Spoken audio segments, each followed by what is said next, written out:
কি রে, হলো? স্কুলের জন্য তো দেরি হয়ে যাচ্ছে, তোর এখনো বুটটা পরা হয়নি? হাট, ভালো লাগে না। কবে থেকে বলছি বুটটা ছোট হয়ে গেছে, তবুও কিনে দাওনি। এখন বলছে "উহ, হলো তোর?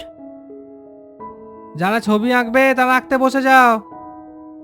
দেখবি আমি ফার্স্ট হব, আমার আঁকাটাই ভালো হয়েছে। না রে, আমি হব, দেখে নিস। এই বাবু, বাবু মন দিয়ে আঁকাটা কর, হ্যাঁ? এবার আপনাদের সামনে একটা কবিতা শোনাবে আমাদের সকলের প্রিয় শ্রেয়া। নমস্কার, কবিগুরু রবীন্দ্রনাথ ঠাকুরের লেখা প্রশ্ন কবিতাটি আমি আবৃত্তি করে শোনাচ্ছি। মা গো, আমায় ছুটি দিতে বল, সকাল থেকে পড়ছি যে মেলা। এখন আমি তোমার ঘরে বসে করব শুধু পড়া পড়া খেলা।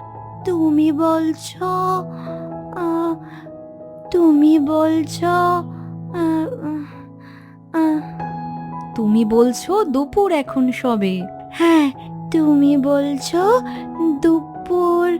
উম, দু- যা, ভুলে গেছি, ভুলে গেছি।